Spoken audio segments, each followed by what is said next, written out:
Welcome to Mr. Podcast with Claude. And Justin.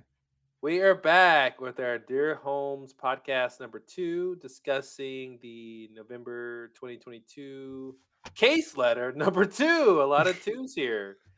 So if you are all caught up, you would have heard our previous podcast where we discussed the first case letter, the mysterious case of the mystery missing astrolabe. And And the torn cuff. and the cuff that is torn. And we got a couple of interesting characters all set up, a couple interesting motives, perhaps. Yep. Justin and I didn't really find any clear evidence or clear motive for anybody. So we're very, very eager and excited to get this second case letter to see what clues lies within. Ooh. I can't wait to find out, but I don't have it yet, so I have no So idea. I just so Justin didn't receive his letter 2 in the mail yet, but I did just send you a scan of the So one I optimistic to say got. yet. I appreciate that. Yeah, it'll happen. It'll happen. Okay, so I just sent you the scan, Ooh, Justin, so you I should have got it. it. Oh my God, I got it.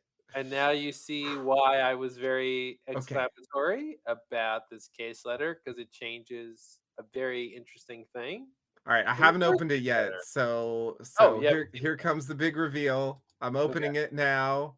yes. Wait. Oh no. Oh, yeah. Oh no. Oh, yes, indeed. Oh no.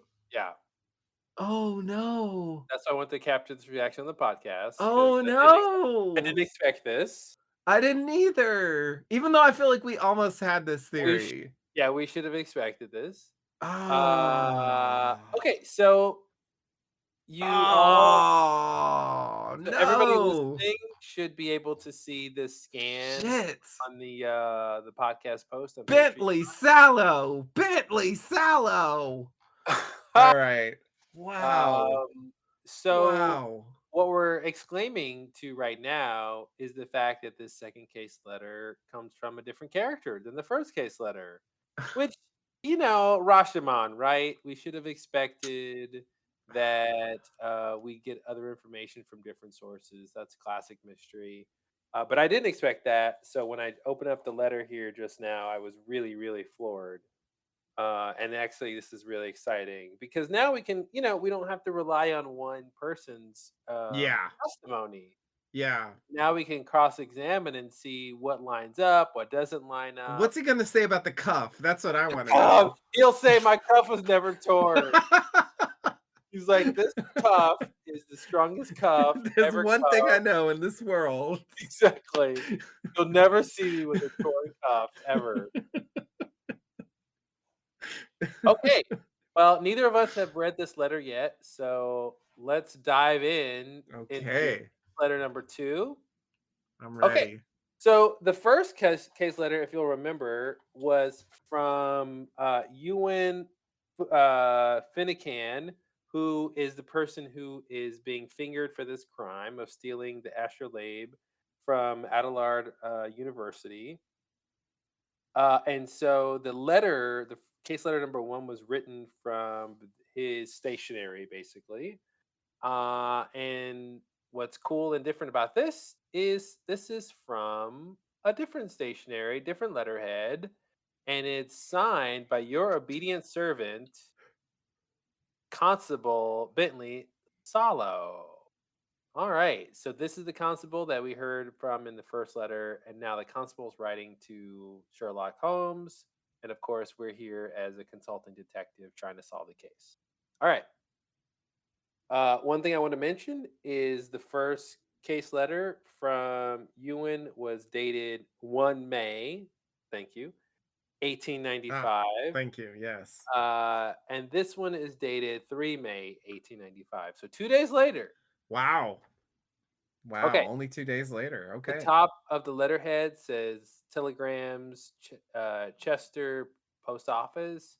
The big letterhead title is Cheshire Constabulary, which is a great word.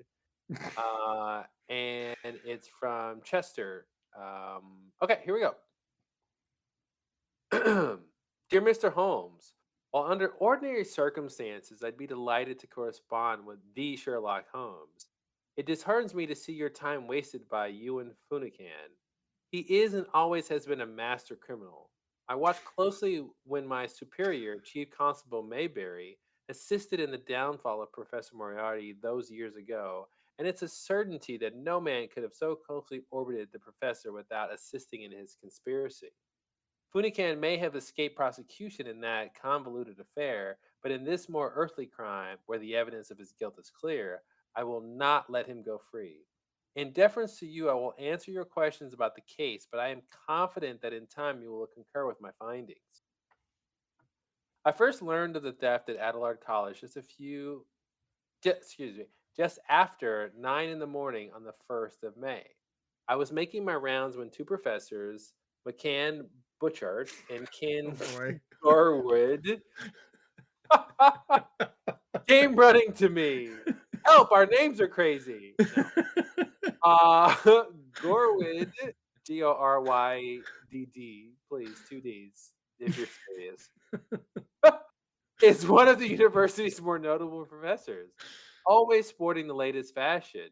So I knew something was wrong from the moment I saw him racing down the corridor, leather hat in hand. What does that mean? I just want to stop here and talk about that. There's 20 things wrong already. Okay, here we go. Quote, sorry, he heaved, quote, "There's been a robbery, glass everywhere. Come along," end quote. And I followed. We ran back towards the atrium where the two showed me that a glass display case meant for one of the university's most valuable artifacts now lay empty with shattered glass all around it. On arriving, I performed a cursory inspection. It appeared to be a clean job. There were no finger marks Finger or marks, remnants, please. finger marks or remnants of fabric. All that was left in the case was a small stone, brown, speckled, with verdigris. Whatever the hell that is. Verdigris. I can't wait to Google that word. It seems like maybe it's like gray green or something. It seems Latinish. Yeah. Anyway. Okay. Waiting next to the broken case was Elise Northcott, the young Mmm. woman who discovered the theft. I surveyed the scene, then interviewed all three of those present, hoping to begin identifying suspects. I started with Northcott, asking if she had heard or seen anything unusual before or after the burglary. She thought for a moment, then answered, "No. I'd been busy at work in the library since 8. I had just finished sweeping the two halls when I came out to clean the display cases. Didn't even step outside before I noticed broken glass across the ground everywhere. Really, everywhere. There was nobody else in the atrium, and at first I couldn't tell what exactly had been broken. Then I saw one of the newer display cases had been shattered. I thought somebody had stumbled, excuse me. I thought somebody had tumbled into the glass Slight until I difference. noticed until I noticed that that the gold astrolabe had been switched out for a stone. It was then that I ran for help. Professor Gorwitz' door was open. I told him what I'd seen. We fetched Professor Bushard down the hall, and they told me to keep watch of the atrium until they were back. End quote. That was all the quote. Mr. Gorwood and Butchard both nodded along to her story, adding that they searched the corridors around the atrium before finding me near the lecture hall. I added Mr. Gorwood if he, excuse me, I asked Mr. Gorwood if he surveyed. Damn it. I asked Mr. Corwin if he'd observed anything of note in the hours before the theft. I gotta slow down. Nothing, really, he told me, except the music in Mac's office. Ooh. That Mmm. that was me saying ooh, not the letter saying Me ooh. too. Yeah. Except the music in Mac's office until Elise came running. Elsie. That Sorry. I have a little dyslexia. You can figure that out by now. The astrolabe was in its case in the atrium when I got here this morning. I arrived at 6:30 to work on lecture notes. I left my office only once since then to use the toilet around 7. TMI. Yeah, right, seriously, okay. Sorry, not in the letter. Okay. I didn't stop to observe the astrolabe when I crossed the atrium, but there was certainly no mess of glass. I remember it feeling quite peaceful. I worked on notes for another couple of hours until Elsie ran in panicked, whimpering, quote, "The atrium, glass, the case, everywhere. Please come," end quote. So I alerted Mac and we both followed her out to the atrium. When we saw what had happened, we told her to stand watch and ran to find you as fast as we could. Butchert recalled a similar series of events. He said, quote, "I didn't hear anything odd either, but I doubt that I would have. I had the phonograph playing just beside me on my desk as I worked. The first thing that drew my attention was Ken shouting, 'Mac, Mac, come quick,' end quote.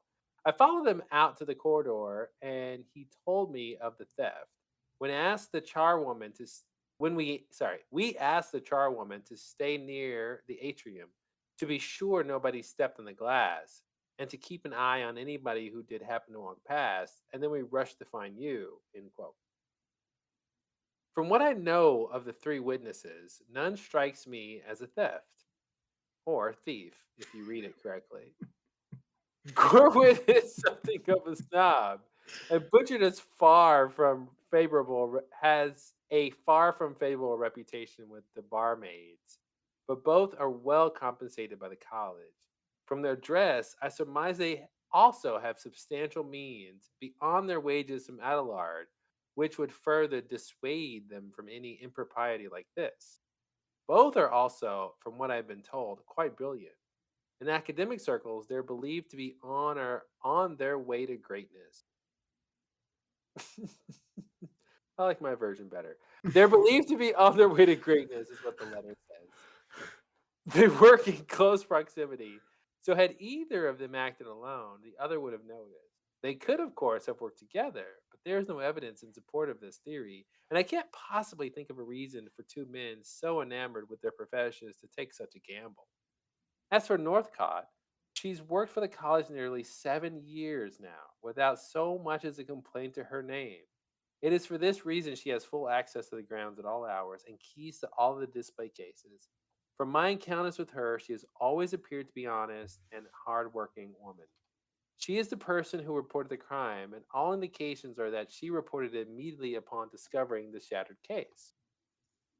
If she'd wanted to steal the university's astrolabe, she had the means to do so with much greater discretion. Moreover, I searched Northcott's supply room along with the offices of both professors. Not one of them gave objection to the search, and I found nothing suspicious. Ruling out these three, the question arose of who then stole the astrolabe. I asked each of them whether they'd seen anything unusual. If they've seen, sorry, I asked each of them whether they'd seen any unusual visitors in the days leading up to the theft. Northcott said no, and that she'd seen nobody besides the librarian and myself this morning. Butchard and Gorwood agreed, but I could not see. Sorry, but I could see. That's the opposite. That both men were uneasy. Let me read that again. Butchard and Gorwood agreed, but I could see that both men were uneasy. Gorwood then frowned, whispered to Butchard, and clearly his throat. And cleared his throat. Clearly his Guys, throat. it's late. I'm tired. My eyes are glazing over. Quote, "We did have one unexpected visitor yesterday." End quote. This is when Ewan Funican became a suspect. Mr. Funican was once a friend and colleague to the two professors and was supposed to interview for a position at Adelard on the day of the theft. The day before the theft, he paid a visit to the school, supposedly to speak to his old friends in private, but neither man would admit him into their office, so he waited in the atrium for them to emerge so that he could plead for their help. Butcher told me we'd heard Ewan was not doing well, but I don't know the situation was quite so bad. Or I didn't know the situation was quite so bad. Slight difference. It was during that time. It was during that time. Sorry, it was during that time waiting in the atrium, I surmise, that he hashed his plan to steal the asteroid. Hey guys, just read it yourself, all right? Okay, almost. It's a long. You're so close. Do you It's want me a to take long. over? Okay, at the time, I need to tap out. At the time, I knew nothing of Funikan, but his former colleague's concern over his visit and the fact that he recently spent time in the atrium intrigued me. So I pressed further, quote, lots of people are desperate for work these days, end quote. And Gorward let loose that he'd been holding back. Quote, sure enough, but Ewan has trouble finding work for a very particular reason. Have you heard of a man named Moriarty? End quote. I nearly fell out of my chair, but I composed myself and nodded. Quote, we first met Ewan when he was Professor Moriarty's research assistant. When it turned out that Moriarty was more a criminal than a scholar, Ewan denied knowledge of his crimes. We wanted to believe that he was innocent, but after all the hubbub around Moriarty, we were forced to either keep our distance from Ewan or risk our reputations, end quote. All at once, it made sense how and why the astrolabe could have been stolen so cleanly. Do tell.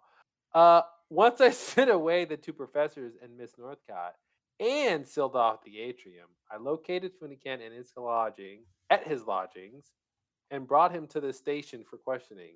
This interview bolstered my theory. Finnegan told me point blank that he hadn't been able to find work in months, but when I spoke to the owner of the inn where he was staying that evening, he informed me that our man had been doing day work as a chimney sweep. In fact, he was cleaning the inn's chimneys in exchange for board.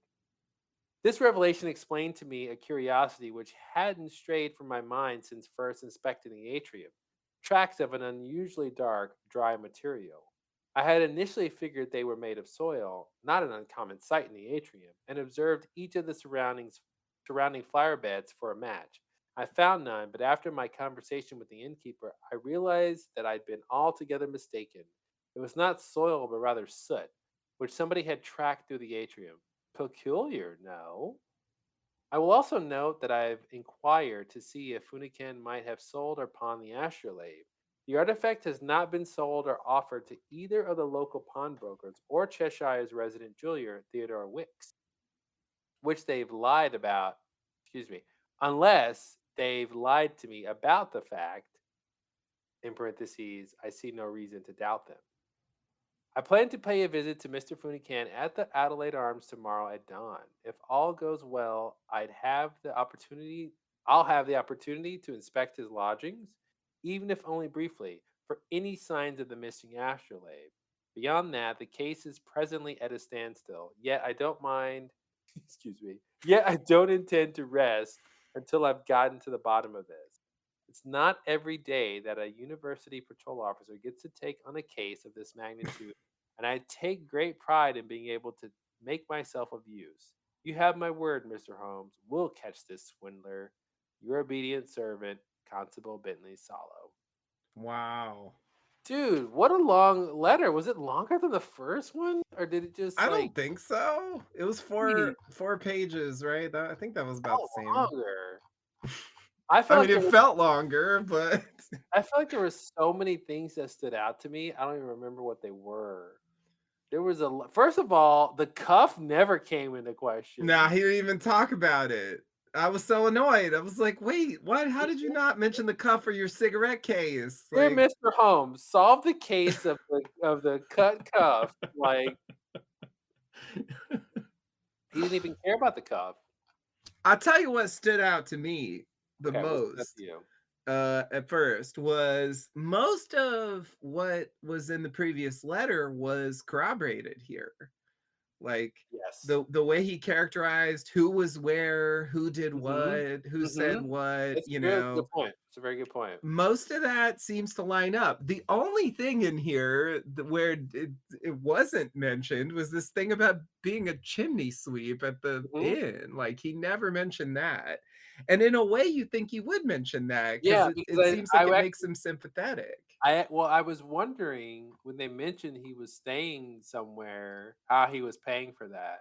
Yeah. So, he didn't mention in the first letter to Holmes that he was working there as a chimney sweep and then has seemingly left evidence that he was there. So, he's so dirty when he shows up that he leaves a trail of soot Yeah. in the atrium? Is that the idea? That seems to be what they're saying. Yeah. Yeah. But like to me, that's not you know, Mhm, he already said he was there. mhm. So, just because his soot tracks are there doesn't mean he stole the thing, Yeah. right? Like that's not conclusive. Yeah, But they say then don't judge a book by its soot, right? it I always say that. Yeah, you have that tattoo. Yeah, so I can remember that I always say that. Yeah. Yeah, in case you forget to say it, you can read your tattoo. But I think uh it just makes me wonder slightly similarly to this thing from the last one, like why are they mentioning that? Mhm, Is is the soot a clue? Is someone else at the inn? mhm, Did they find out about it and they're framing him? Like they went to the inn and grabbed some soot to lay it down. I don't know. Because it's weird that he was so dirty from soot and he's going in for a job interview, you yeah. know, even if it was the day before, and he's still got soot all over himself. Like, why isn't he That's a like, weird one, that's a weird one. He seems like a person who would present himself in the best light yeah, for an interview, and he wouldn't show up to a school, even for the tour, sooty. yeah, sooty. He might go to the city, but he's not gonna show up sooty. So you would never be sooty in the city. Yeah, that's the Sarah Jessica Parker TV show we never got. City of the City.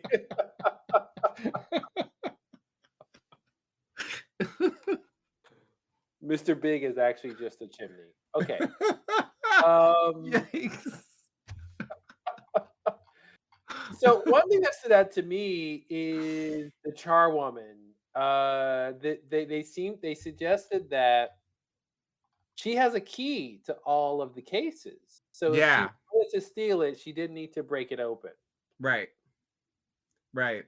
But on the other hand, Yeah. If um, she wanted to make it look like she didn't steal it, yeah, she would break it open she because wouldn't everybody use knows the she got a key. key. Yeah. Because it's like, why would I steal it? I got a key.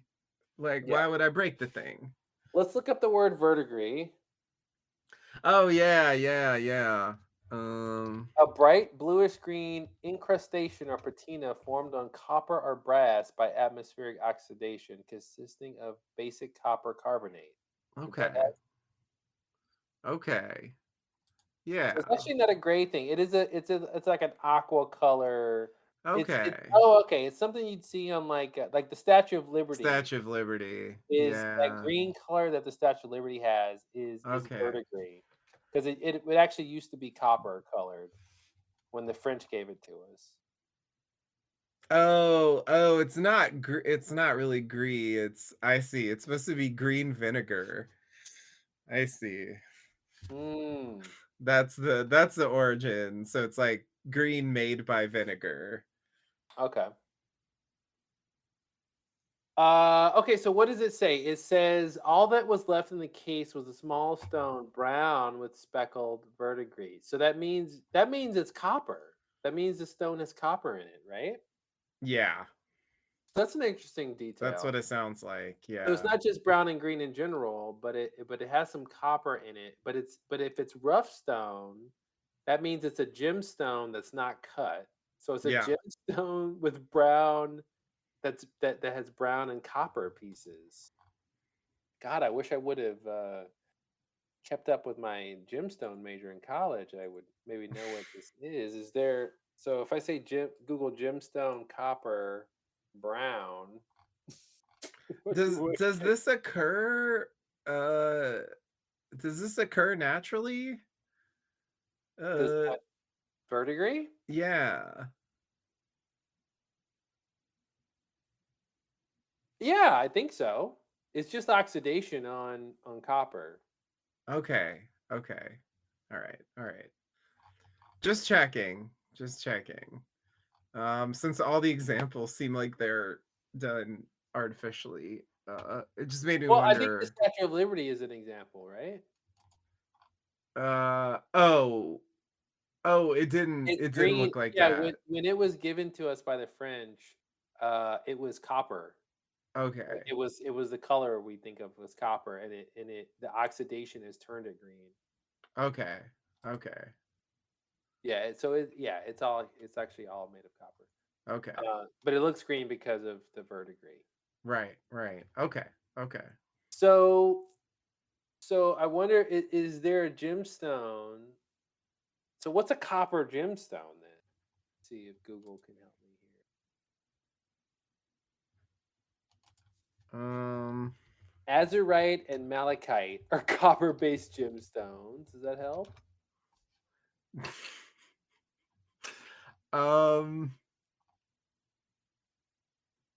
yeah, I mean yeah, they kind of look vaguely like the right color. Okay, what does that but what does that have to do with anything? I know. Hmm. Hmm. Okay. Okay. Well, Let's okay, see. we'll put a pin in that. I don't know if figuring out what this gemstone is will really help. It is still a very weird element though. Yeah. And also when he meant where is the place where he mentions this thing? The stone? Uh It's at the second paragraph on page 1 at the very end. yeah, yeah, yeah. He does not, unlike the last letter, suggest that the stone was used to break the thing. Uh-huh. And he also calls it a But he also reiterates that there's glass everywhere, at least from what the people say. huh? I mean, he's not suggesting that the glass over the astrolabe wasn't broken. Yeah, yeah. No, no, no. I'm just saying it wasn't broken with the stone. Oh, gotcha. Yeah, yeah, yeah. He's not saying that that's what was used to break it explicitly. Yeah, which was like suggested in the first letter, you know. Mhm. It's just interesting to me the this constable character is not doesn't seem to even be thinking that that's he in fact calls it a small stone, Mhm. which, you know, could it fit in a cigarette case? I'm just saying. It's Have you small. We seen a cigarette case? I really It want the it stone in the fits cigarette case. it fits a cigarette. It could be a cigarette-sized stone, right? A small stone, right? I mean, how big is a small stone? If it's that small, can it be a stone? Now I'm looking at what is the definition of a stone. Stone gotta be big? I mean, a little bit. A What's stone is a hard, non-metallic mineral, of which rock is made, especially as building material, or it's a piece of stone shaped for a purpose. Um, that's not helpful. Let me see. Stone, a concretion of earthly or mineral matter, a piece of rock. Okay. Yeah, yeah. I don't know. I don't really think it makes any sense that the stone was in the cigarette case. I just thought it was interesting that there's a detail added here that makes it slightly Oh, more listen. plausible. It's this guy's cigarette case. So if he had a stone that he used to break the thing open, would he be talking about it? Well, it would have to be an elaborate plot, I agree. But I don't know, I But mean, to your point earlier, maybe that's why he didn't say it was used to break the thing open. that's true. That's true. Yeah, like, maybe but why was it left there? I still don't understand that. Why not just take the thing? It definitely sort of feels like it sort of Mhm. feels like it's a message, but then maybe this is just supposed to be a clue to help solve the case. Like, maybe it doesn't really make sense. I'm really not sure. There's no way you break a case and then put a stone in there instead of the thing you stole without it being a message. Because you can break the case with anything.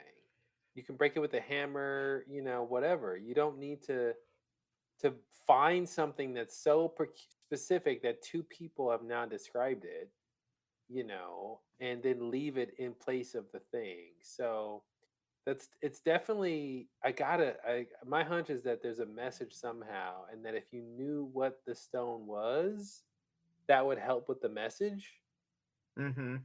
you know? So it's I mean, brown be speckled with verdigris. So maybe that just means it's copper, because copper is a brownish color, right? So maybe Yeah. all that means is it's copper and some of it's oxidized. Yeah. So it's a copper gemstone. Um, and somebody left it there for some reason. That's all I got. Did I solve it? Presumably the thief left it there. Yeah. It would be weird if it was stolen and then someone else left a stone there. Um, I'm just I'm just throwing that out there. But I think it's possible that it wasn't used to break the thing, but it could still be a message even if it wasn't used to break the thing. I agree. I think the idea was used to break the thing is just a conclusion you make when you see the crime scene, Yeah. but I don't think that's has to be true. Yeah. Yeah. Yeah, and it seems notable that it's not mentioned here. I do think there's some clue here with the stone, but I I have we is there like copper in chimneys or something? Is that what they're sweeping? They're That's sweeping out all the copper? sweeping up the copper. I don't know. Like I'm trying to is there any connection of copper with any of the characters that have been introduced? Like I don't think so, but I mean, maybe it's not connected with the person, but it's about like what it means in context. But it's like, do we really know enough to? All right. Anyway, I don't know what to do with this stone. Okay, let's come back to that. Let's come back to the stone. I want to keep going in the letter. Okay. It was a little hard to read, and that's why I was messing up sometimes, because I was trying to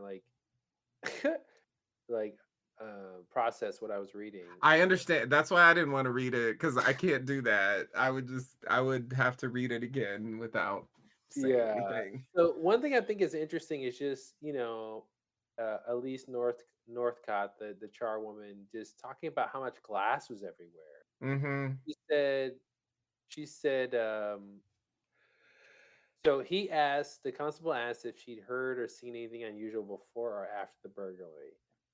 She thought for a moment, then answered, "No, I'd been busy at work in the library since 8. I had just finished sweeping the two northern halls when I came out to clean the display cases. First of all, why are they dirty? Next, didn't even step outside before I noticed broken glass across the ground everywhere. Really, everywhere. So that to me is interesting, that there's just so much glass. Why is there so Yeah. much glass? And then she says there was nobody else in the atrium, and at first I couldn't tell what exactly had been broken. Really? And she says, then I saw one of the newer display cases had been shattered. So this is the second time we've heard the display cases characterized as new. Yeah.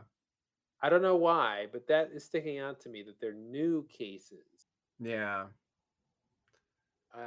I don't know if new cases are easier to break, harder to break, um, or it's just the stuff they've had before is not valuable enough to steal. Because that's actually a big question, right? Of all things to steal, why that? Yeah.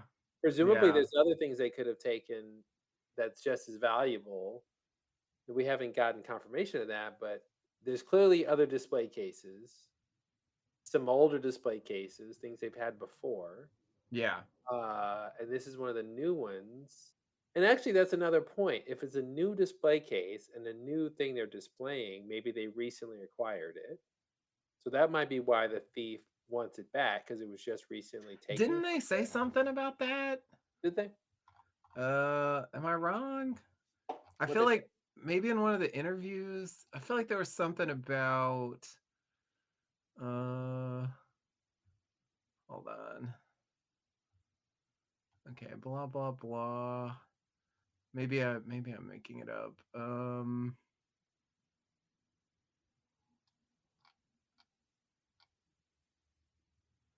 Let's see.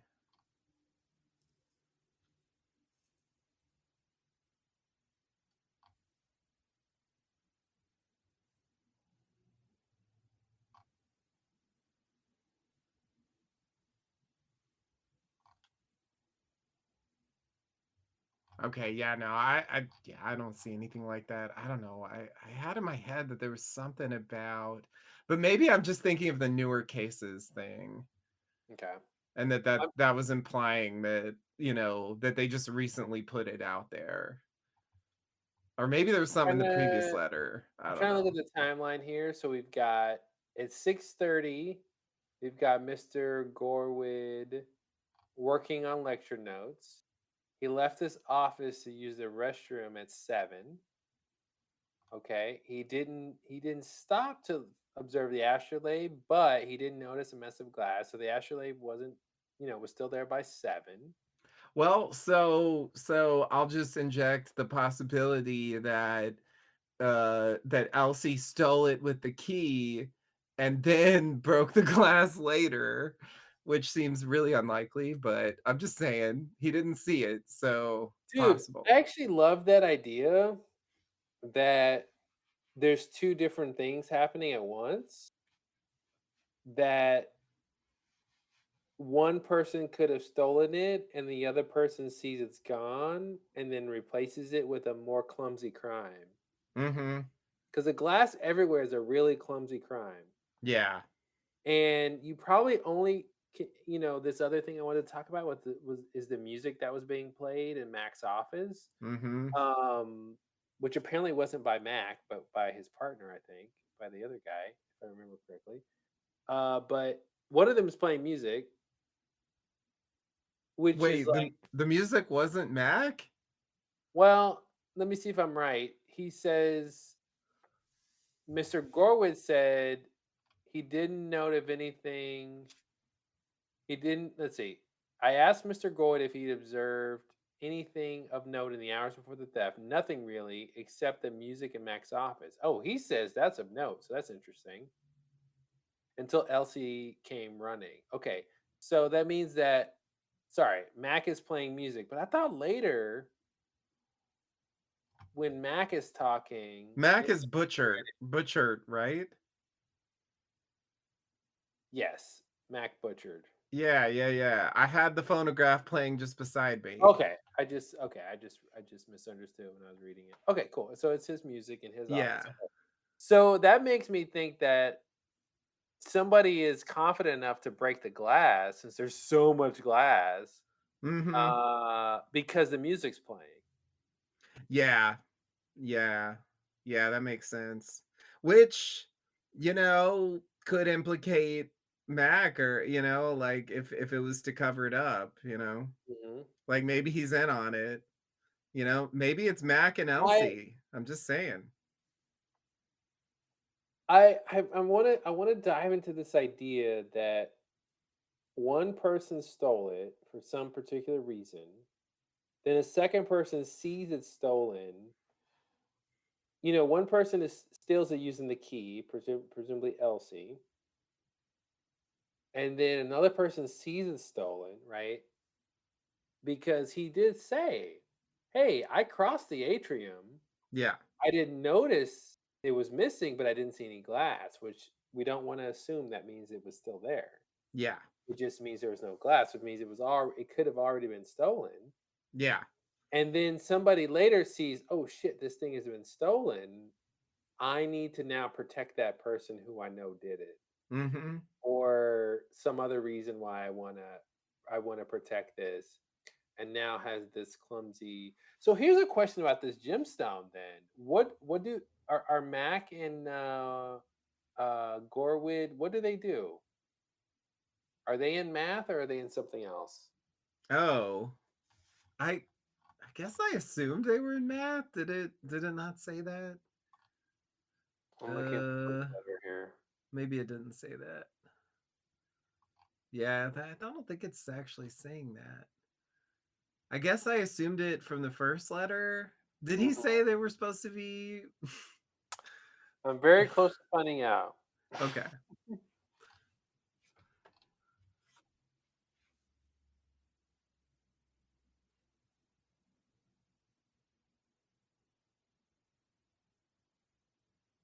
um Yeah, I mean they're described as old friends and colleagues. That doesn't necessarily mean, but it would kind of be my assumption.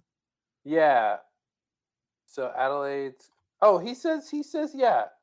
Most recently, I secured an interview for a tutor position in Adelaide's College mathematics department, where my two old best friends, McCann Butchert and Ken Gorward, currently enjoy building careers. Now, I guess we can't be sure that means they work in the math department so much as they work at the school. Yeah, yeah.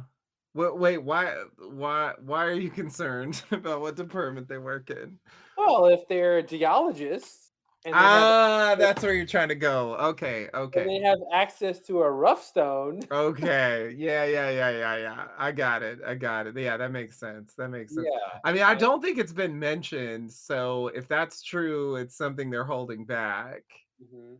Um, but yeah, that would definitely make it yeah, very suspicious. I mean, playing the music, I don't know. It could just be a coincidence, It but can't be because he called it out as being unusual.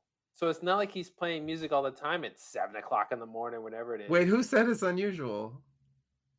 Dude, he's Gorwood. He says, let's see, I'm on the first page. I'm on the second page. Yes, second page, second paragraph. I asked Mr. Gorwood if he'd observed anything of note in the hours before the theft. Nothing really, except the music in Mac's office. So that was of note. Sorry, not unusual per se. Okay, all right. Yeah, Of of note. note, but not necessarily unusual. Okay. All right, just making sure. We're the most pedantic detectives inside of this game. But it matters. Okay. It's like I can understand calling it of note because it was happening and, I would assume it didn't necessarily happen all But the if it time. happened all the time, then it's not of note, right? Why would you note something that happens all the time? Well, uh, yeah, so, yeah, like, I would assume it doesn't happen every day, it doesn't happen all the time, but that's not necessarily the same thing as But being but the unusual. fact that we're reading a mystery story and they call out the music being of note makes me think we should think it's of note. Yeah. No, I mean, I agree with your basic point. Yeah. So I like this idea because this is the kind of thing that like feels like the right answer, which is one person did something and another person did something else. Mhm. So like somebody stole it using a normal method, and then somebody's like, "Oh shit, they stole that thing. I told them not to. They did it anyway, or whatever. Yeah. Let me cover up for them. I'll make a clumsy crime scene by breaking. I'll just grab a rock that I have, and I'll break the glass, and I'll leave it in this thing. I don't know why yet. And then I'll have the culprit be the guy who everybody already thinks is a criminal mastermind. Yeah. Yeah. And I'll go get some soot from the inn Yeah. to track around the crime scene and Because put because I'm trying to frame that person. So some who so if this is the case, then like they're really, really, really, really invested in protecting whoever really did it.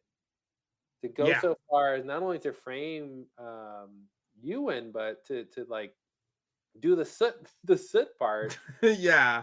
is pretty crazy to It's throw. serious commitment. Yeah, they would have to even know he was doing that and then go to the Yeah. trouble to go there, get the thing, and plant it. Well, and So, the people who would know he's doing that are his friends who he kept trying to get a job from, right? I could imagine him telling them what he's up to, unless he's got so much pride he would hide the fact he's a chimney sweep. But in general, I could see him saying, "I'm trying to get a job. I'm trying to get back into academics. Right now, I'm barely making it by as a chimney sweep." So I could see him mentioning that to somebody in mhm. general. Um, Yeah, yeah. yeah, Well, it seems notable to me that, those other characters, from the first letter are not mentioned here, you know? yeah. The constable, who doesn't have to be right, but it seems like he doesn't really consider any suspects He doesn't know that. besides Gorwood, Butchart, Yeah. Elsie, and That's a really good Ewan. point. That's a really good point. I would say he doesn't know them, but in terms of this being a mystery we're trying to solve, I think that's a really valid point that he's not mentioning them. The other thing I would mention on top of that is why is he writing home? Yeah, yeah, that is so unclear. Like, I guess he found out that Yeah. Ewan had How would he written. know 2 days before Ewan wrote a letter to Sherlock Holmes? Yeah. How could he know that? Yeah. Did he tell him? That's the only thing that makes sense to me for the timeline. I'm a little confused on the timeline. Right? Because the previous letter was 1 May, right? Yeah. So, and he had already been He'd already been questioned. arrested. So he hadn't written Holmes yet. Oh, he could have written it. I guess he wrote it from prison?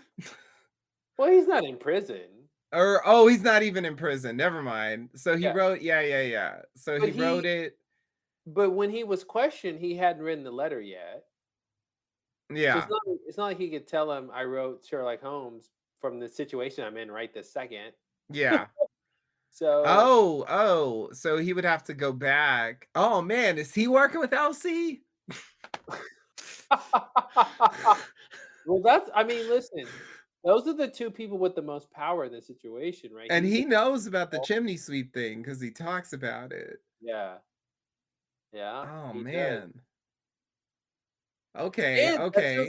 that sounds like a good way to if you're trying to frame somebody, you go, "Hey, by the way, I know he's a chimney sweep, and guess what I found at the crime scene? Soot." Yeah. Yeah. Yeah, definitely. And I guess, yeah, I guess then I would have to say he was sort of spying on him at the inn or something, and like he read his mail. I don't know. I don't know how else to explain how he knew that he was corresponding with Holmes. That's a weird That's one. yeah, that's a very weird one. Maybe it's just the contrivance, but yeah, I'm not sure. So, another thing that stood out to me, this letter was a lot more interesting than the first one because there's a lot of things that stand out. Like, I'm on page 2, and he says, let's see, where did sorry, I lost my place. The last paragraph, the big paragraph, he's talking about the 3 witnesses and none strike him as a thief. He says Gorwood is something of a snob and Butchert is far from favorable reputation with the barmaids, but both, well, I guess Me Too movement, right? Both are well compensated by the college. He Yeah. says from their dress, I surmise they also have substantial means beyond their wages at the college. Yeah. What does that mean? That sounds like Yeah. they steal stuff and sell it. I thought the same thing. I thought that was a weird comment to throw in. That does seem, I don't know. And He's both trying to are quite say, brilliant, which sounds like what they can get away with crimes. yeah, I thought the same thing. I thought the same thing. Oh man, what if they all did it? Oh my god. Oh my god. Are we Murder on the Orient Express? Is everybody stole it? Yeah, everybody stole Yeah, it. the one guy put on the music, the Yep, lady had the key and she opened yep, it, the other guy had the rock because he's a geologist and he broke the yep, thing. yep. And okay, so they all stole it to do what? To just get money? Yeah, so that's where that's the hard part. I don't know why they would do it because I feel like I don't really know that much about them. Let's He does see. say they work in close proximity, so had either of them acted alone, the other would have noticed, which makes me Yeah, think they didn't act alone. yeah, If either one acted, they didn't act alone. yeah. Yeah, that's kinda why, that's kinda why I was thinking, uh, yeah, that it was some combination of them. I like that, Um, Justin. I like that a lot. They all stole it. So the charwoman, the two professors, and the constable, yeah. 'cause he's got the cigar case. He's got the cigarette case with the numbers on it. Yeah, maybe that's why they need the astrolabe. Go back to that whole thing. Like he's got to use it to find the treasure or some shit. I don't know. Like what, you Well, know? it's an interesting question of why now, right? And they did, in terms of why now, they did just put this thing on display. Yep. So maybe they didn't have access to it before. So that's the why now. Right, right, right, right. Well, and also, they've got this convenient fall guy coming. But So why not just steal it with the key that the charwoman has and not make it look like a theft? Oh, because then she'd be implicated. yeah, then she'd be implicated. Yeah. Yeah. Okay, so they do that to protect her. I like that. They do that Yeah. to Even protect. though I think, according to my current theory, she did steal it with the key and the glass thing happened later. Yeah. So everybody's lying? That if that theory is true, then yes, everybody's lying except perhaps Ewan. Ewan's the only one we should believe because he's the only one everybody hates. Yeah. Yeah. Yeah. I mean, yeah, under that version. But I guess there are other possibilities. I mean, Oh, of course. I guess it could be Ewan and Elsie or I don't know, Ewan and the constable.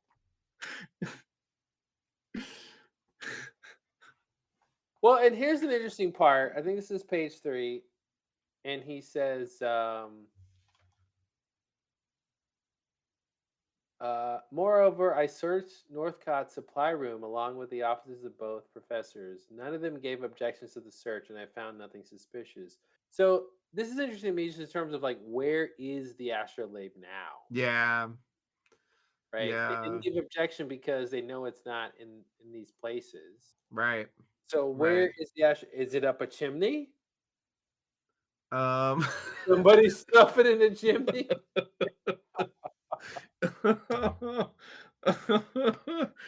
Wait, so did Ewan do it, or did they put it in a chimney to try to extra frame Ewan for Yeah, it? because you know what's better than one frame is an extra frame. Um, so let me read this again. Ruling out these 3, the question arose of who then stole the astrolabe. I asked whether they seemed unusual. No. Butchert agreed they could, but I could see that both men were uneasy. So they were uneasy when they said they seen nobody besides the librarian and myself that morning. Huh. Mhm.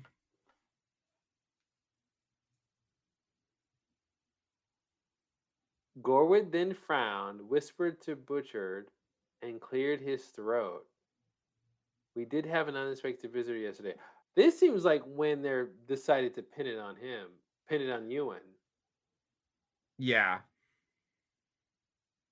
Well, literally the next sentence is, "This is when Ewan became the Yep. suspect." Yep. Yep.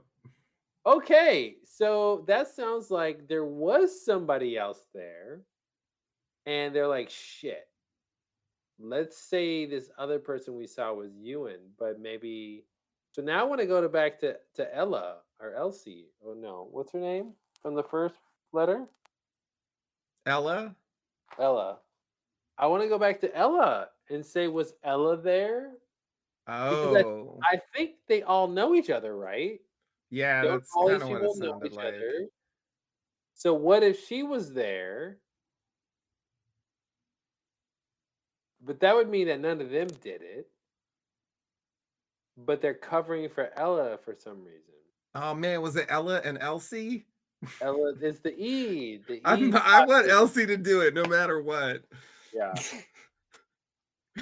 I like the idea that she had a key and that it actually was stolen earlier than they think. But I don't know.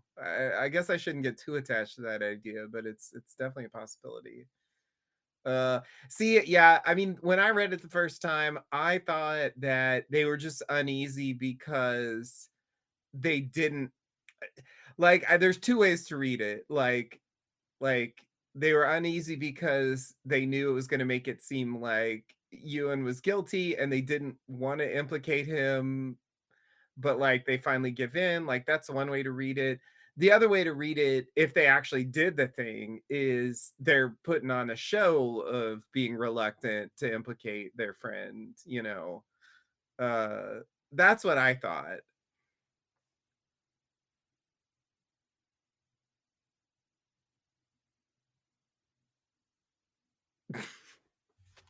The end. Yeah. Okay. Okay. Okay. I'm just reading this again to see in that context how I feel about that. Oh, Uh, okay. I mean, Gorwood then frowned. He's got to be a good actor if he's gonna frown about something and then clear stuff. We did have Well, one. if they're real masterminds, I mean, maybe they're good at, acting a part. How many Master's Mind can we have here?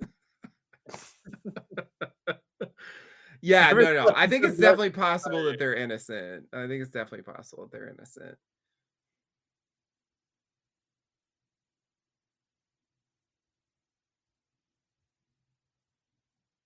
So another thing I thought was interesting about just the difference in the detail here was in this paragraph he says the constable says the day before the theft he paid a visit to the school. So uh, he being Ewan.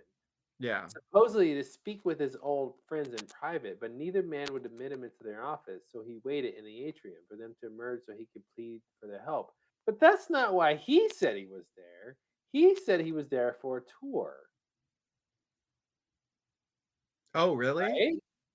Is that what Yeah. he said? He said, I had a tour the day before I showed up, the day before the thing was stolen. All right, hold on. Hold on. I got to see this Go now. back to the record. Okay, going back to the first one. Okay. Hmm. I saw it for the first time on my brief tour of Adelard yesterday. Blah blah blah. Yeah, Yeah. yeah, he did But say that.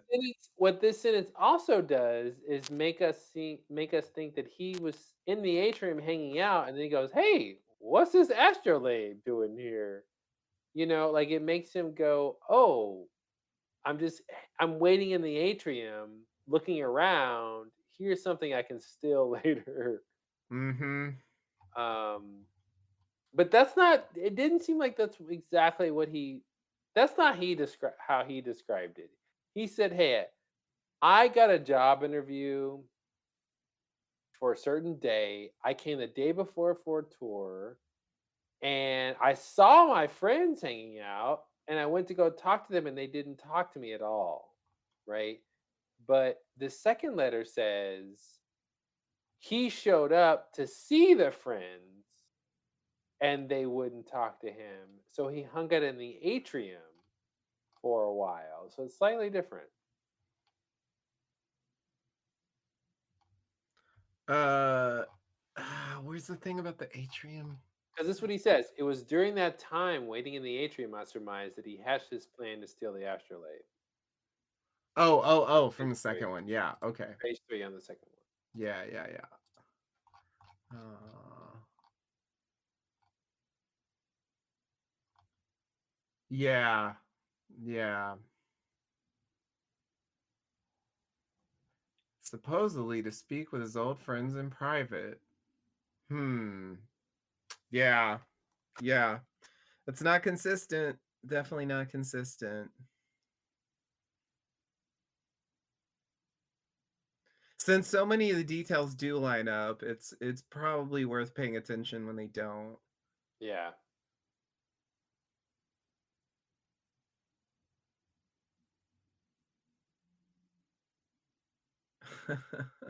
I don't even know if these sentences make sense together. Tell me if this logic flow of logic makes sense to you.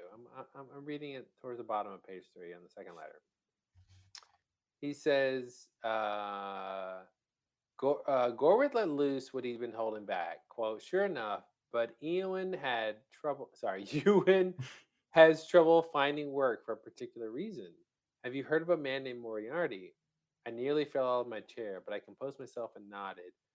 We first met Ewan when he was Professor Moriarty's research assistant. When it turned out that Moriarty was more a criminal than a scholar, Ewan denied knowledge of his crimes.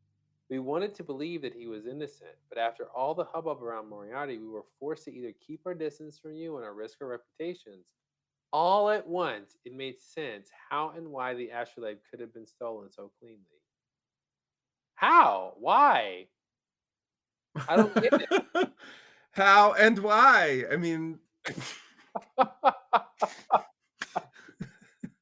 it. He says all at once it made sense how and why. I'm like, where's the how and where's the why? um, yeah, I think my Not it made sense how and why Ewan would steal it, which is he can't get a job, he needs money, he's gonna steal something valuable. But how and why it could have been stolen so cleanly, which seems to suggest, oh, he's a criminal mastermind on top of all this. well, it's weird But to was it describe very it. clean? What?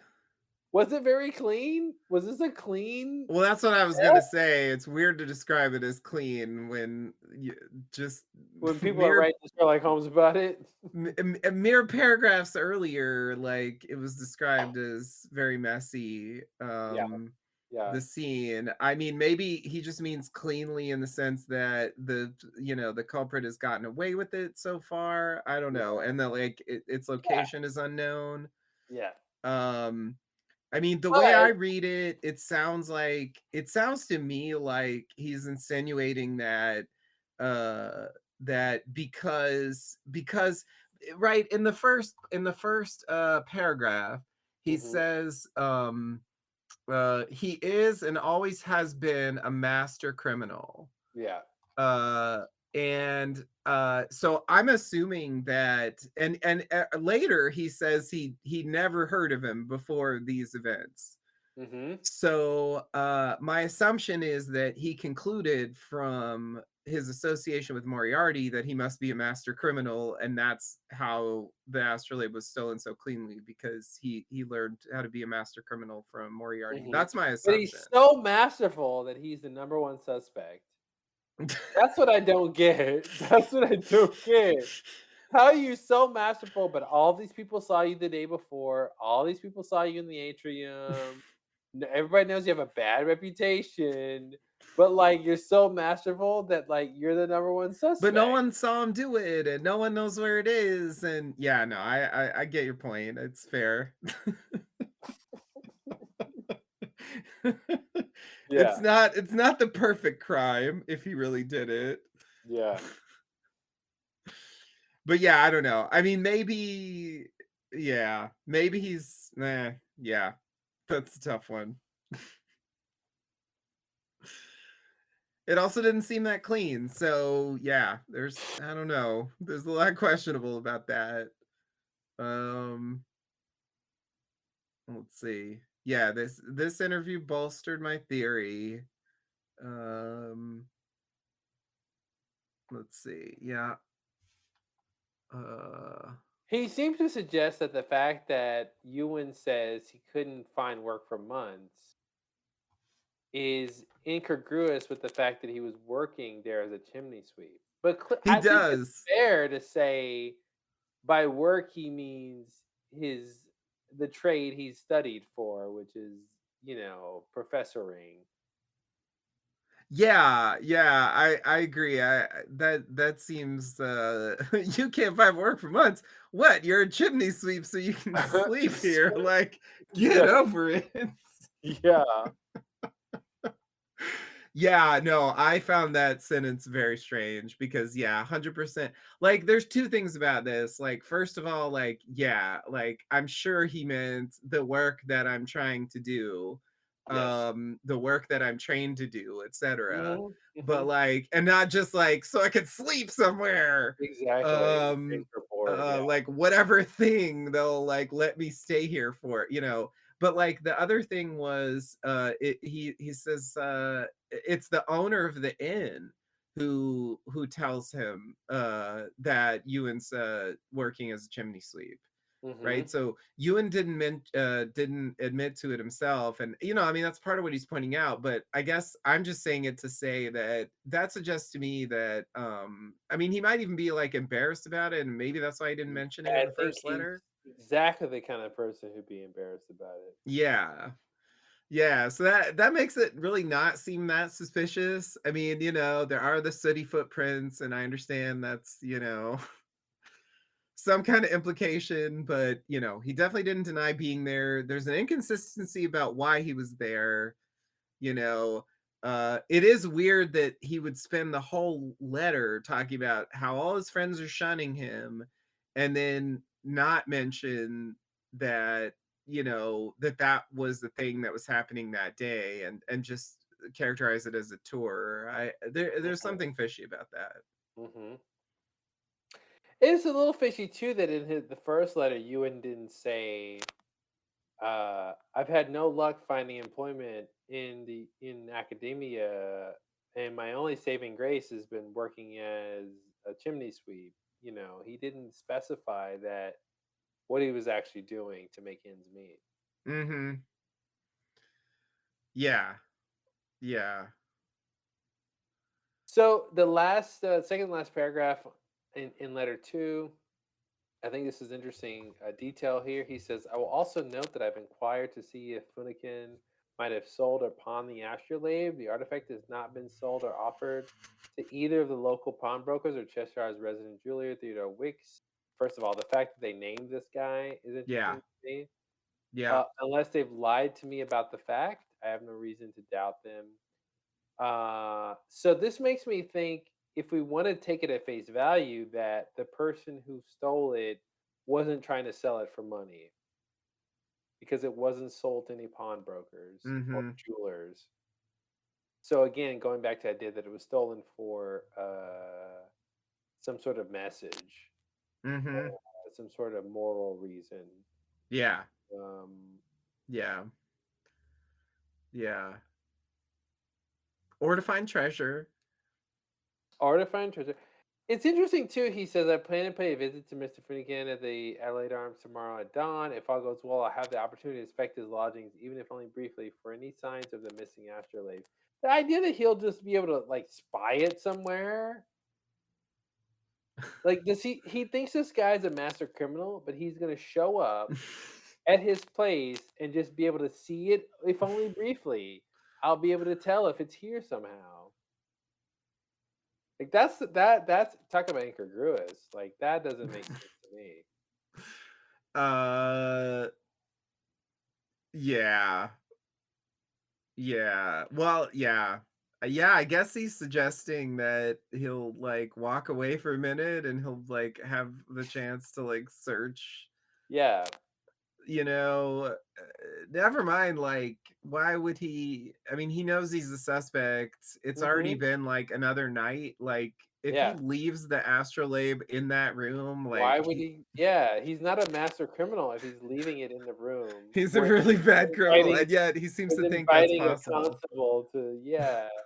And this last sentence, this last paragraph, it's not every day that a university patrol officer gets to take on a case of this magnitude, and I would take great pride in being able to make myself of use. So first of all, I want to say, what if he's inflating this crime to get greater stature, right? Mm. So I think that's an interesting idea to think about. The other thing I was going to say is, um, I think I'm forgetting what I was going to say. The second thing. Oh, is there's no sense from these two letters what pressure the university is placing on anyone to figure out what happened, right? So he's saying it's not every day that a university patrol officer gets to take on a case of this magnitude, but we're not hearing any details of the dean of the school or the president of the university or whatever Mhm. is saying you got to find this thing or else. Like we're not getting any sense of that, which I think is interesting. There's no stakes here, there's no timetable. You got to find this astrolabe before the next donor meeting or Right, whatever. right. Or like this is the most valuable possession the university has. We have to find this, or else I'm going to lose my job as constable.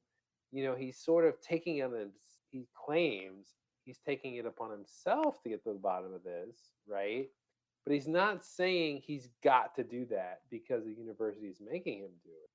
So I Yeah. don't know. I think that omission is interesting to me because it sounds like he doth protest too much. Mhm. Um, yeah, Do you think yeah. that means he could be involved in the crime He could be or involved in the crime. He okay. could be involved in the crime. Yeah, Yeah. yeah, yeah. I'm not gonna rest until I figure out that I stole it. Yeah, there's something there. Yeah, we're definitely getting into sort of this like unreliable narrator territory. Like, who are we Yeah. supposed to believe? Who's telling more of the truth? Like, I don't know what to think about it. Yeah, does he just want to like correspond with Sherlock Holmes and like Mhm. Mhm. try to like get himself, make himself feel more Yeah, important or he wants to something? be in Watson's next book about the case, right? And Oh, right. Yeah, yeah, yeah. Yeah. Oh, and didn't he said what was it? Uh um uh what was the thing he said? Oh, he didn't. I guess I made that up. I thought he said something about, was this somebody else who said that? I don't know. About someone who, did I make that up completely? Anyway, whatever. I was just wondering about the point when Moriarty's mentioned, Mhm. but all he does is nod that he knows who that is. Gotcha. Yeah, he nods along. Uh, Uh, I want to yeah. just go back to the first paragraph in letter two, which is the constable says Finnegan may have escaped prosecution in that convoluted affair, but in this more earthly crime, where the evidence of his guilt is clear, I will not let him go free. The evidence of his guilt is clear because what? There was some soot at the Sooty crime scene, footprints. and he came in for a tour, and He now was the evidence there. of his guilt is clear. He was there. The soot was there. Wait, what was that? Page two?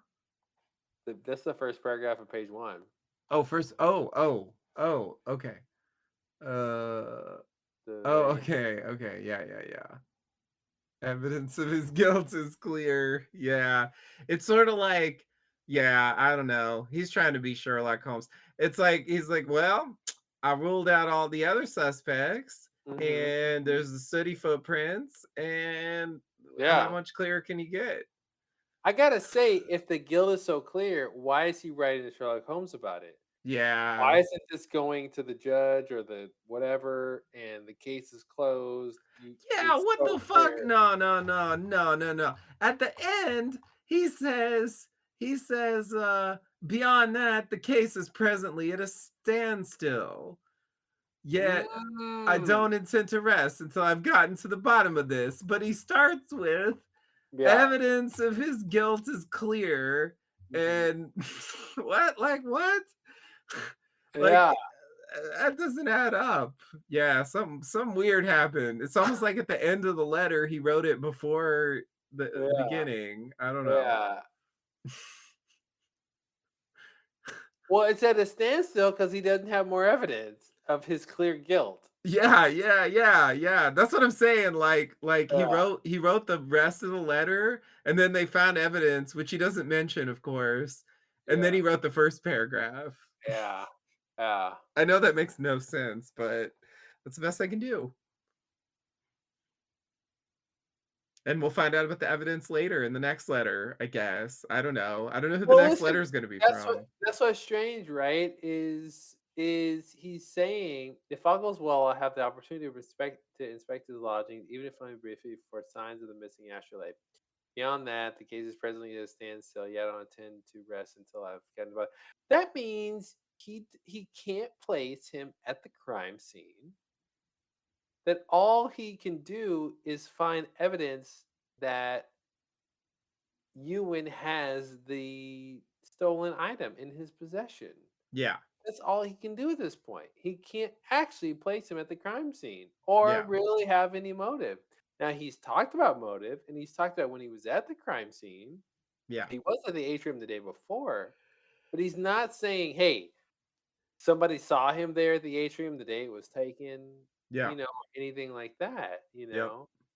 Um so yeah, that's actually really, really, really confusing. Evidence of broken glass found in any of his Mhm, stuff, or anything to sort of link him specifically to the crime.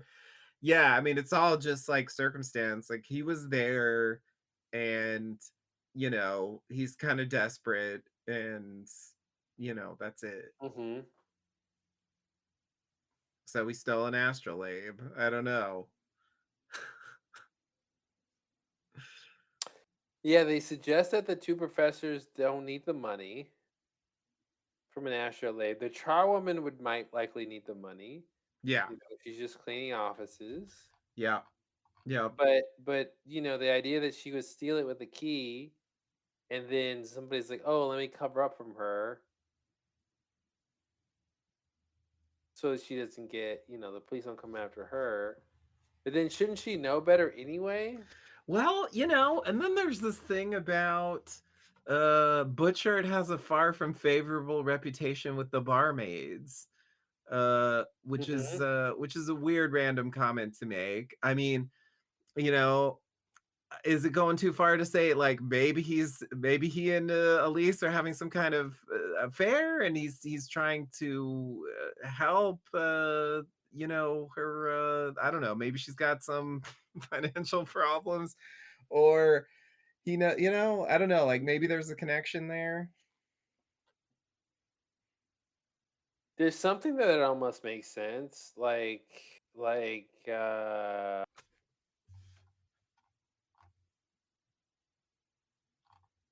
what if he did something bad to her and she's like, "Hey, I'm gonna go public with what you did," and he says, "Hey, don't, don't harsh my mellow. I'll give you this valuable thing instead." So he steals it because it's gonna shut her up, so his reputation isn't ruined. Mhm. That's something. Is a problem with, Yeah. like, how is she gonna get money from it? She's gotta fence it, she's Right, gotta right. get it to Well, I somebody. mean, I go back to this where was it? This yeah, the Cheshire's resident jeweler, Theodore Wicks, who gets like fully named here. The next letter is from Theodore Wicks, I already know. I just think you don't name that character if there Absolutely isn't something there. absolutely not. Yeah, So, yeah, we're gonna get a letter from Theodore Wicks that says, Dear Sherlock Holmes, I just received an interesting package in the mail.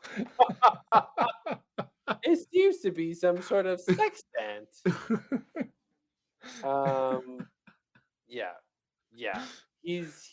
he's coming into play, Theodore Wicks. Yeah, so I'm just holding space for the idea that, like, maybe he knows more than he's letting on, and perhaps he's in some way involved, or at least had some kind of connection to the crime. Um, and maybe that explains how, like, he melted it down, or I don't know, do jewelers melt things? I don't know, maybe he Mhm, mhm. do they? Yeah, they can. They Okay, should okay. sometimes. All right. Yeah, or whatever, like, would have a place to hide it or something, and maybe could have provided, if it really was just about, like, money. I mean, it seems a bit weird to me to steal this, like, prominent thing just Can for I money. can I pitch the worst theory ever that I can't really say makes any sense with the Okay. time frame? Okay.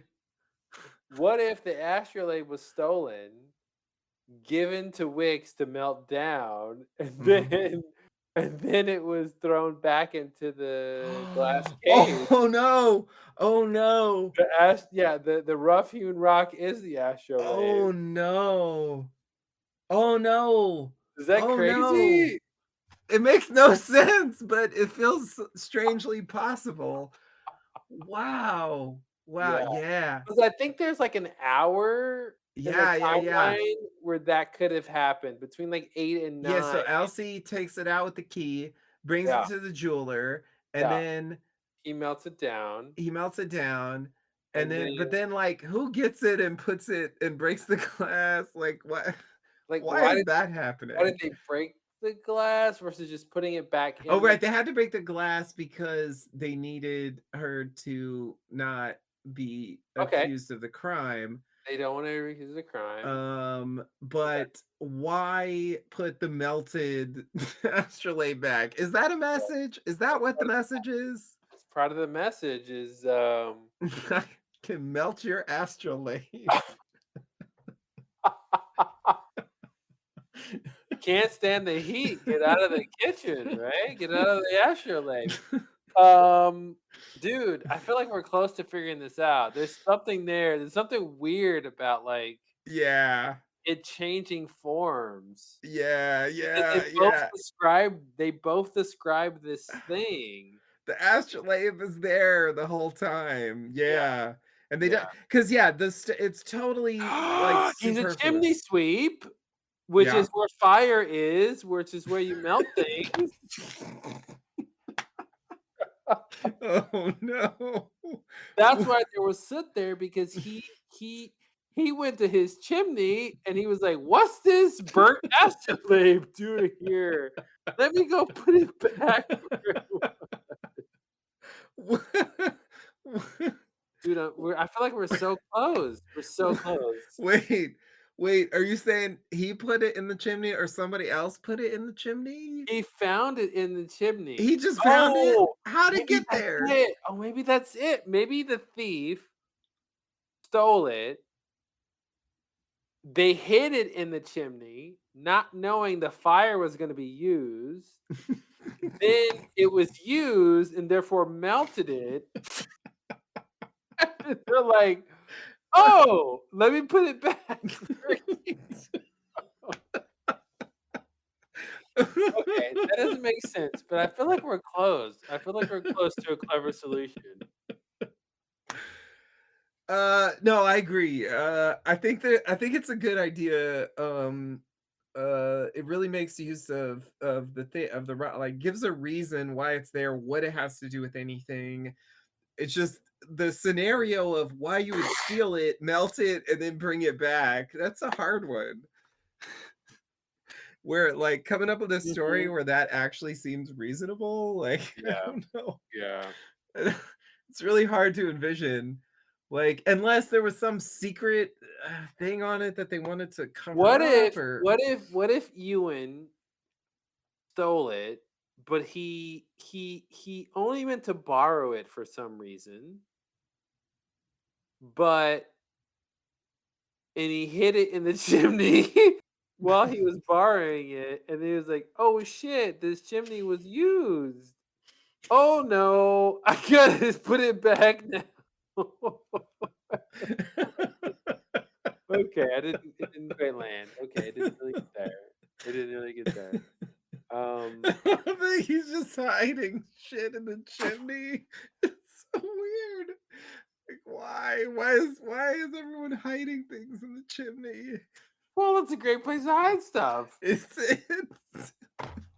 I don't know. I don't have a chimney, so I don't know if I'd hide anything there. It's dark. That's true, but also, like, things get burned in there, and there's like, unless you build it, like, it's just gonna drop to the ground, right? I mean, it's not like there's, like, secret compartments or something up there, like, But like doesn't every chimney have an astrolabe shelf where you stuff your astrolabes? I've never been to England. I don't know what chimneys look like. Okay, so I think we're onto something. We're missing the details, but there's something about this Yeah, changing forms that I think yeah, is yeah, interesting. yeah, I agree. Um, Maybe that's how the constable's cuff got torn yeah, I because wanted to do something with the cuff, yeah. he went and retrieved the astrolabe and tore his cuff, retrieving it from the chimney. I'm close. Like I'm close to something.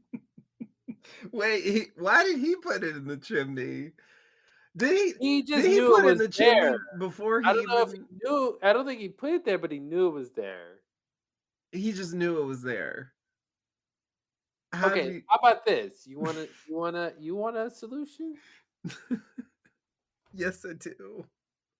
Uh, the charwoman Yeah, and the constable have worked at the school for a while. yeah, yeah. They're lovers. Okay, okay, okay. Did I solve it? Do you need more? Okay, I'll give you some more. Wait, so did she put it in the chimney? Let me think. She steals it. Damn, that doesn't make sense. She steals it, and then he says, "You can't steal that." And he's like, "Hey, why don't we put this up a chimney to hide it better?" And then she's like, "Okay, that makes sense to me, darling." And he's like, "Great, no one's gonna start a fire in that chimney 'cause it's already clean." And then Ewan comes home and starts a fire in the chimney, Mhm. and then the constable says, "Oh shit, I forgot about that astrolabe in the chimney. I need to Yeah, go get it." yeah. This is like And an hour later. Okay. yeah, this is very quickly. And he goes, "Oh no, someone turned the chimney on. My cuff is now broken." Okay, suffice it to say I don't have a foolproof plan here. I can't quite make it work. And there's gotta be something with the cigarette case with the numbers on it too, like, that's gotta, like, come into play somehow. He never After mentioned those things, by the way. I'm just gonna point it out, like, yeah.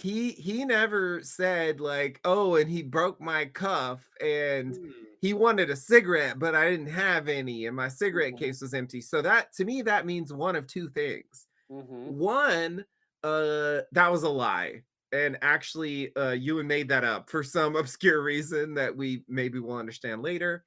mhm, Or number 2, um, uh Constable is leaving it out because, it implicates him in something, or there's something he's trying to hide about it. Or yeah, he just didn't think it mattered, but it's like if it didn't matter, I don't think they would have mentioned it. yeah, Uh so I'm inclined to think that either it's a lie, or he's implicated, and that's a clue.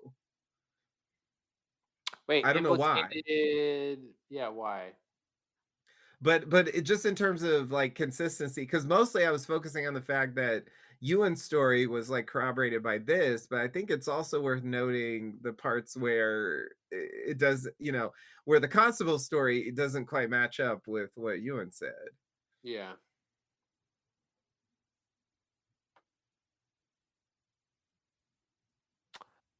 I mean, listen, if you think about why would you steal something that seems valuable, so there's two reasons. One is this sort of one is a financial reason, right? And then one is a more message reason. So if you just look at it financially, we know there's certain characters who don't seem to have a financial need to steal it, right? The professors seem to be okay. Next is the constable. He has a Right. job, but you don't expect he's making a lot. Yeah. Next is the charwoman who has a Yep. job. You don't expect she's has a lot. And at the very bottom is Ewan, who doesn't have a job except the Yeah. chimney sweep thing, and is trying to find a job. So um, you would expect someone who stole it for a financial reason to need the money. So that would uh, discount the professors,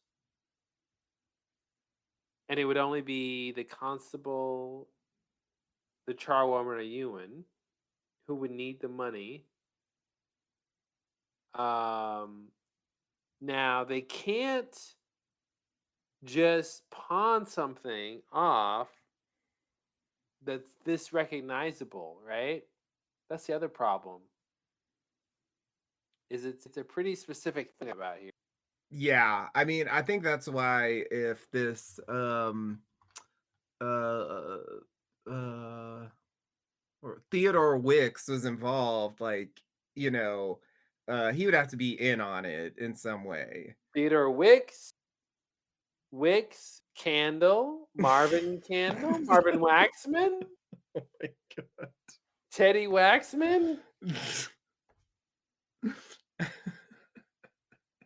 We're Um, just free associating with, like, lost stuff yeah, now. that's it. That's it. Hey, how else are you gonna solve it? Um,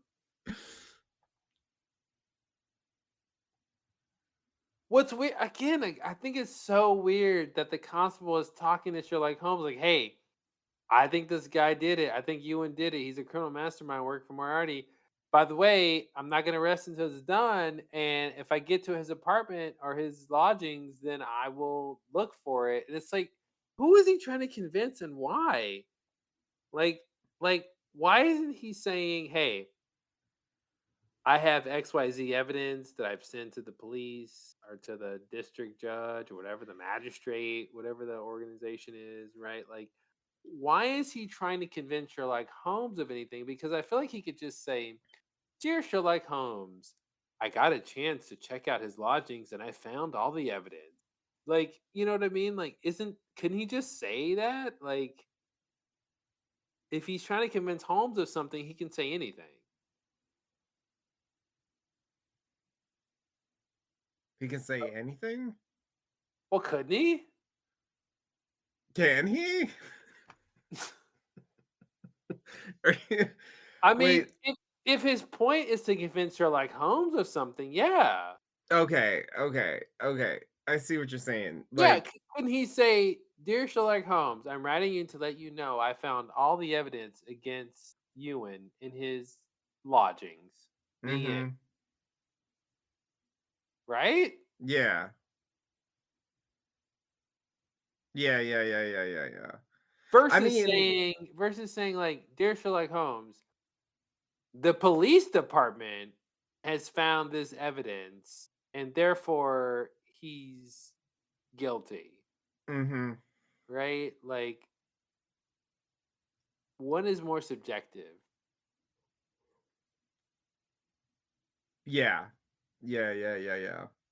Yeah. I mean, yeah, I feel like part of that is just the artificial nature of the way that the thing is told, but I think I do think to a degree it's supposed to be unreliable, and we have to question what they say because it's not, it's not Mhm. going through, it's just what someone says, like there's no sort of larger process to like vet the truth of any of these things that are stated here.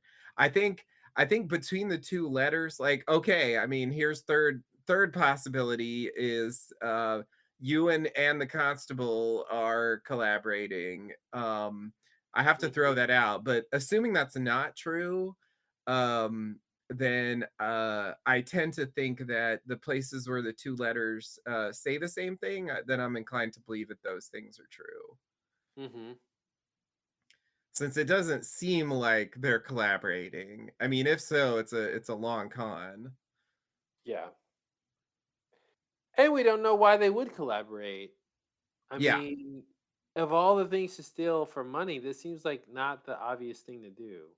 yeah, yeah. I mean, I think that's gonna be a problem in a way, like, no matter who did it, Mhm. um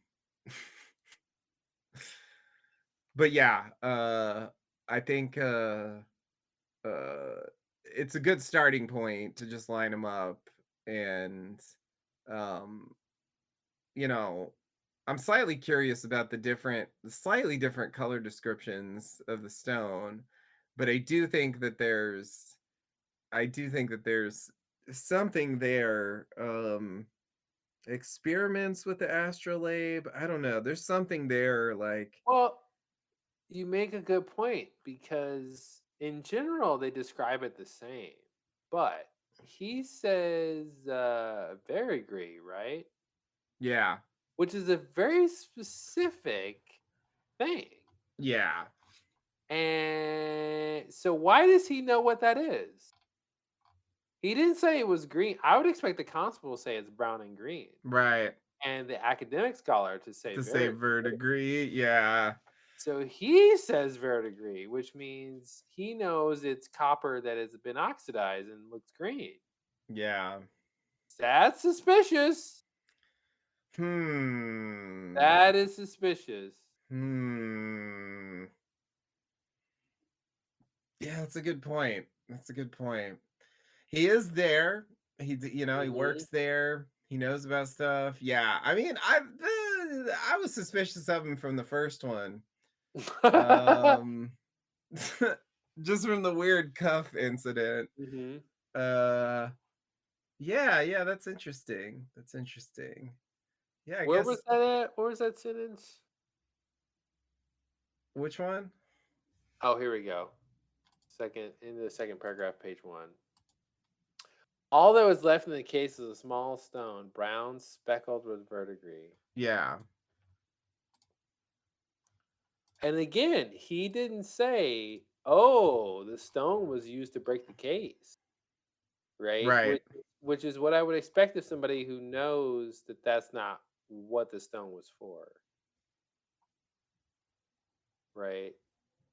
Someone who doesn't know what's going on and shows up to a crime scene and goes, "Oh, well, there's a glass everywhere and a stone. Oh, that stone must have been used," right? So I guess that begs the question: was there, if the stone wasn't used to break the glass, what was? What would make glass go everywhere? Uh, I mean, a lot of things.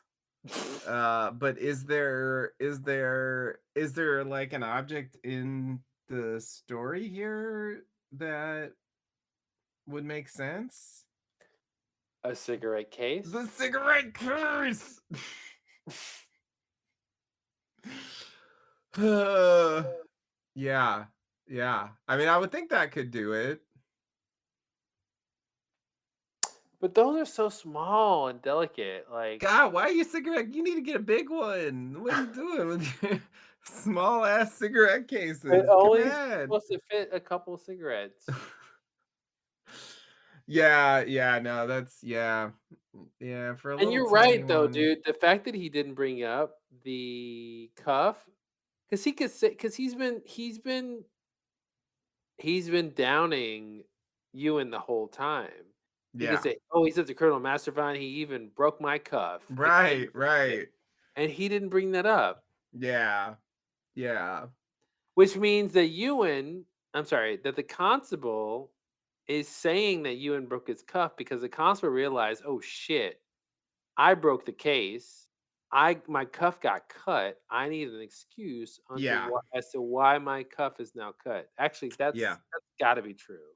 Yeah. Okay, so now I honestly, dude, I think there's 2 parts to the case, and I think it's what we said, like, there's the person who did it, and there's the person who's covering up for them. Mhm. And Yeah. I think the constable's covering up.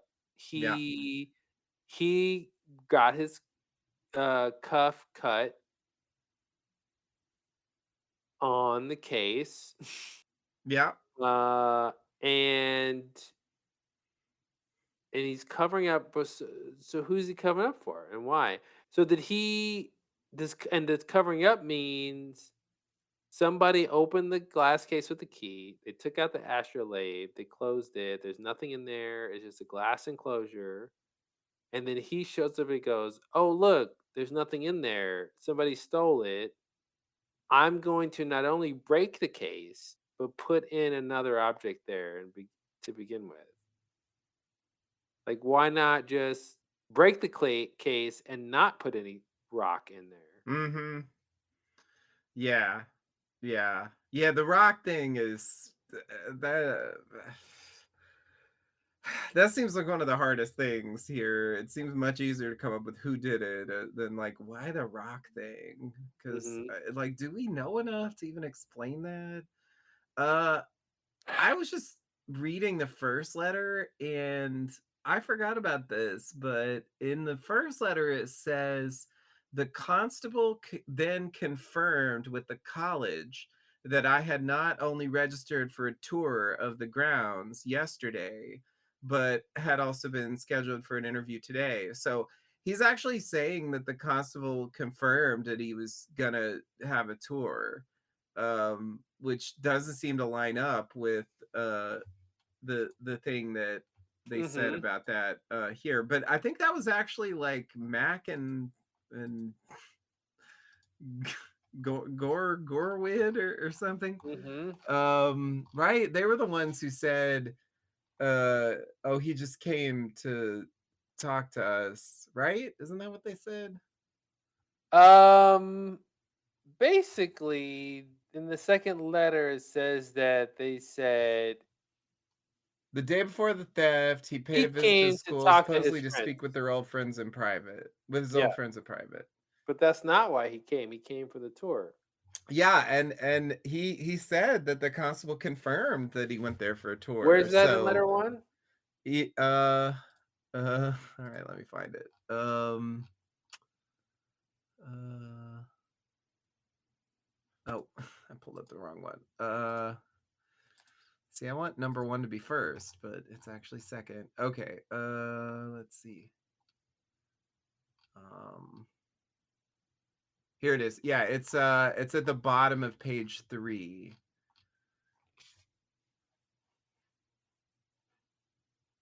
Like the towards the end of that last Okay, paragraph yeah. on page 3.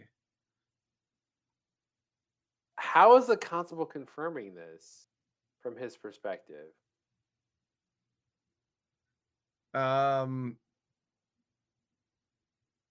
he says confirmed with the college, so I can only assume that he, called some. Do they have telephones back then? I don't know. Contacted some official in charge of scheduling tours and just confirmed that uh he had been registered for a tour.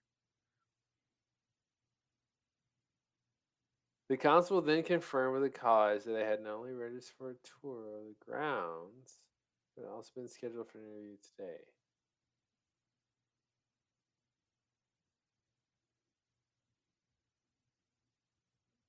Okay. That's a tough one.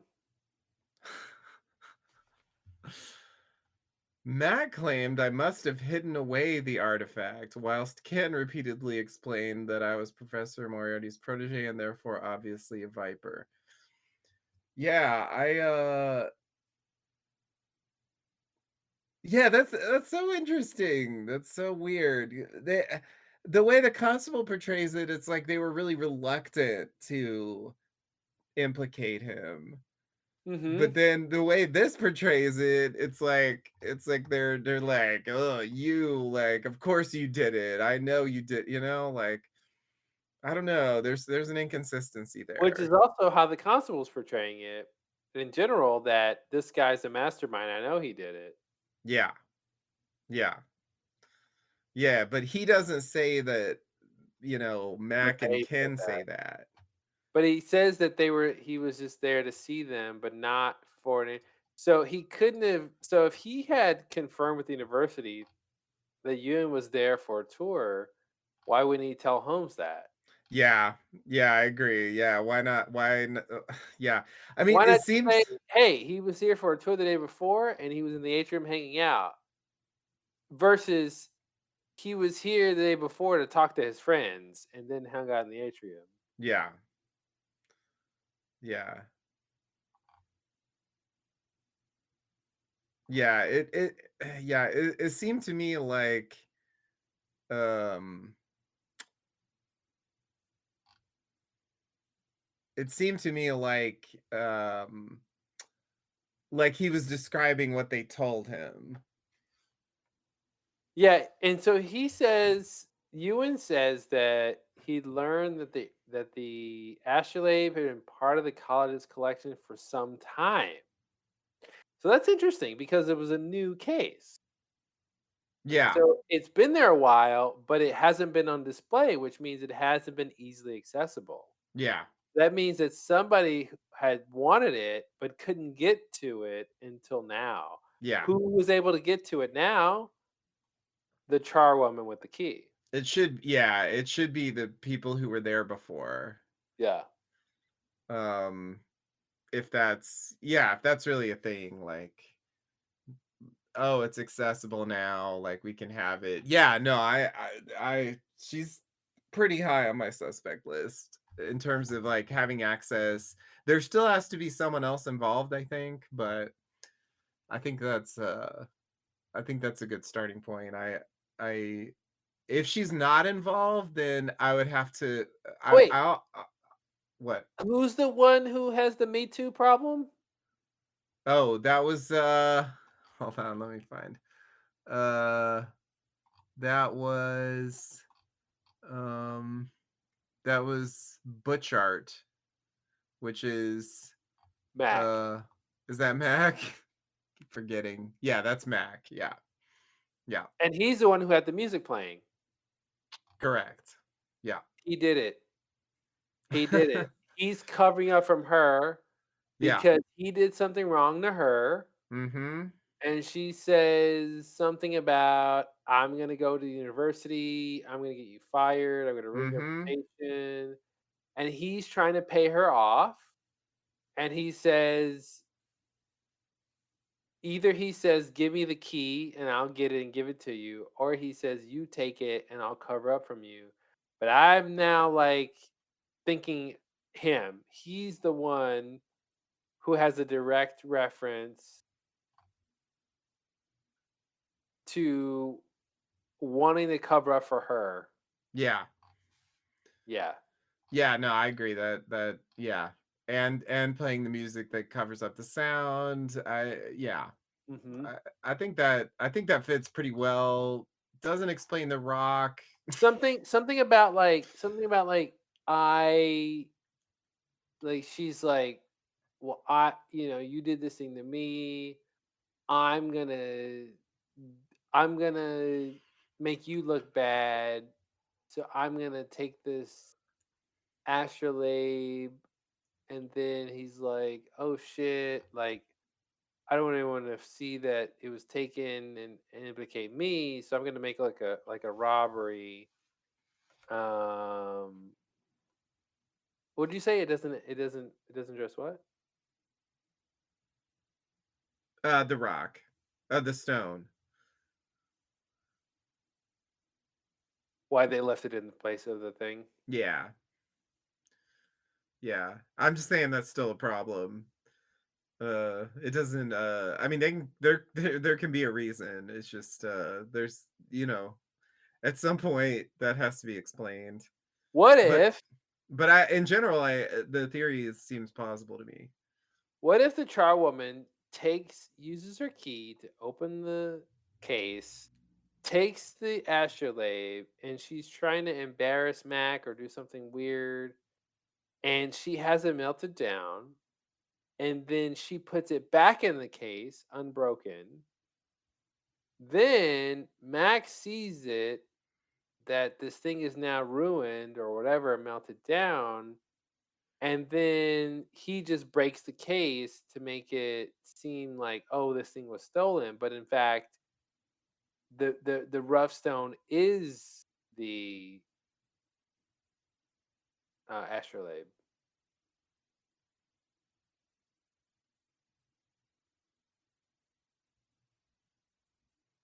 Does that Uh, help? Does that fix anything? uh, Wait, hold on. No, I think it's very plausible that the rough stone is the astrolabe, but like, but wait, but why? I guess the difference I'm making is instead of she uses the key to open the case and take the stone, and then somebody says, "Oh, the stone's gone. Let me make it look like a burglary, so I will break the case and then put a stone there."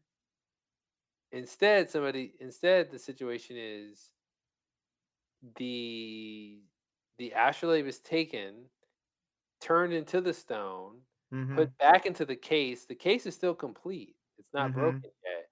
And then somebody sees that the astrolabe is gone and there's a stone in its place and then goes, "Shit, let me make this look like a robbery."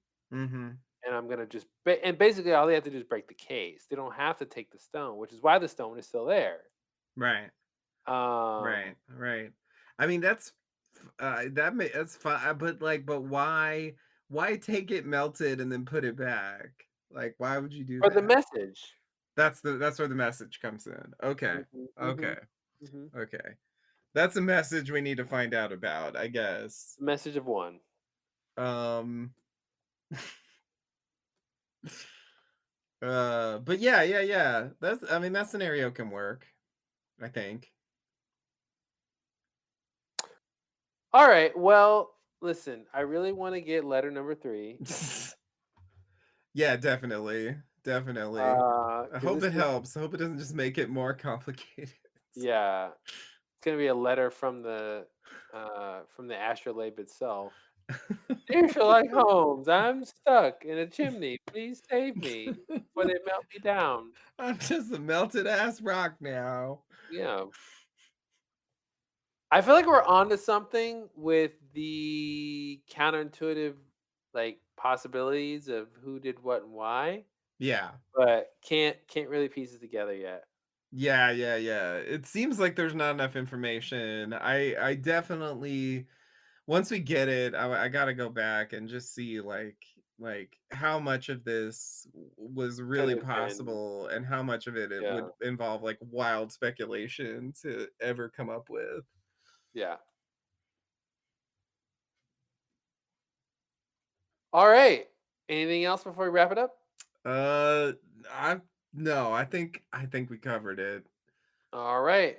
Well, thanks for listening, everybody. Let us know what your theories are at this point on our Patreon, and we'll catch you next time. All right, bye everybody. Bye.